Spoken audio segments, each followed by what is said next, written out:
Et ça y est, c'est parti. Maintenant qu'on a vu tous les différents modules ou plutôt points de la documentation, comme le build controller, comme les helpers et autres, on va pouvoir passer au TP 1.2, c'est qu'on va améliorer notre code.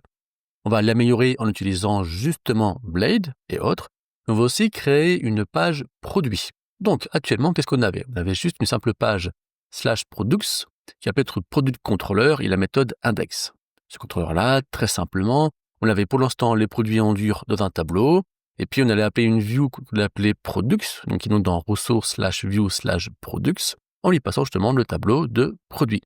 Cette view, elle est ici, elle est toute simple, elle fait un for each en PHP sur les produits, et puis elle va afficher tout simplement les names des produits, ce qui nous donne cela.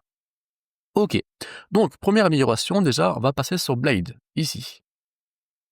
Ok, donc déjà, on va enlever ça, ou plutôt, regardez, on va faire ça à côté.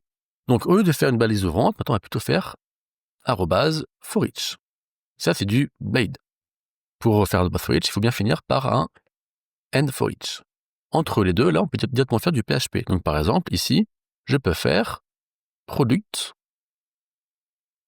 name. Je vais simplement, avant de créer notre petit div comme on avait prévu de le faire, hop,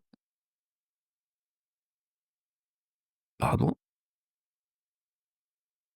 Et là, si je fais F5, oups, une petite erreur. Et oui, pardon, moi, c'est for each de quoi? For each de product, n'importe quoi. Products as product. Voilà, maintenant je peux enlever ça. En gros, ça, c'est l'équivalent de ça. C'est un peu plus propre. Vous voyez, on n'a pas à ouvrir la balise PHP, on n'a pas à faire echo, ce qui est plus simple de coller comme ça. Donc, première étape, déjà, est de passer sur Blade à ce niveau-là. On est d'accord que notre produit est quand même assez simple, on pourrait aussi vouloir peut-être faire un truc un peu plus joli avec un prix. Alors, je reviens, je fais une petite pause et je reviens avec l'HTML un peu plus joli à ce niveau-là. Quoique, c'est pas encore le temps de faire du CSS, on va faire ça juste après. On va juste vouloir afficher, par exemple, ici, le prix du produit.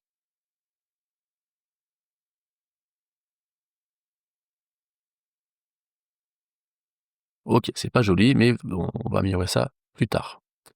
Maintenant que c'est fait, j'aimerais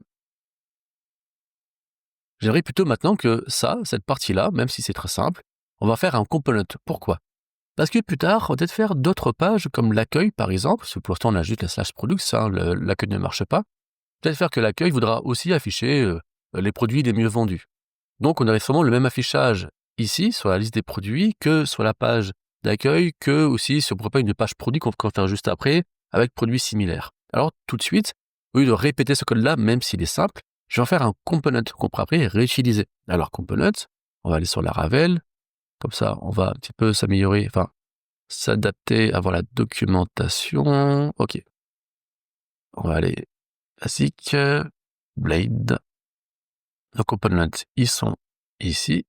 Comment on fait? PHP artisan make components. Allons-y. J'ouvre mon terminal. PHP artisan make component. On va l'appeler tout simplement product. OK. Vous avez bien créé donc la classe PHP dans app/view/component/product et le fichier ressource/view/component/product.blade. Alors, c'est-à-dire que ça maintenant, on va vouloir le mettre où? Le mettre simplement dans la view. Ici. OK. Et donc cette view-là, qu'est-ce qu'elle va vouloir? Elle va vouloir avoir un paramètre product. Donc on va dire que dans notre component ici, product, il nous faut ce paramètre-là. Donc comment on fait dans la doc? On voit bien qu'il faut ici indiquer qu'on veut avoir un attribut. Allons-y, public, et ça sera un type array pour l'instant qu'on va appeler product, tout simplement. Pas la peine de faire un constructeur, on en PHP 8, ça se fait automatiquement. Si on déclare ici, ok, très bien, et vous voyez, c'est pas la peine de redire que produit, on passe à la view l'aura directement. Pourquoi? Parce que là, c'est la view d'un component. Maintenant, tout ce qui nous manque, c'est lui dire à lui, en fait, je veux que tu puisses appeler ce component. Comment faire?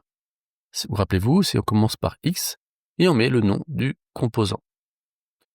Je vais avoir un petit bug. Si je fais F5, il y a un bug. Pourquoi? Parce que je n'ai pas passé la props. Donc, si je fais F5, oui, il me dit, mais en fait, t'es gentil, mais tu m'as dit que tu devais avoir un attribut product et moi je l'ai pas. Il va falloir qu'on passe ce produit-là ici. Donc pour ce faire, on va faire simplement l'attribut product, donc la clé qui est ici, c'est la même, est égale à quoi? Est égale à product. Là, si je fais juste ça, je vais encore avoir un bug. Vous allez voir pourquoi. Il va me dire, bah attends, non, ça là, c'est un string. Moi, je veux avoir un array, pas un string. Donc on va dire, ah mais en fait, il faut interpréter. Pour interpréter, on lui met 2 points devant l'attribut ici. Il va comprendre qu'il va falloir interpréter. Si je fais F5, tout va bien, j'ai bien mon produit. Donc là, c'est le même principe, sauf que maintenant, on a bien créé un simple composant. Alors, pour l'instant, il est simple composant, mais quand plus tard, on aura besoin de l'utiliser dans différentes pages, on sera bien content d'avoir fait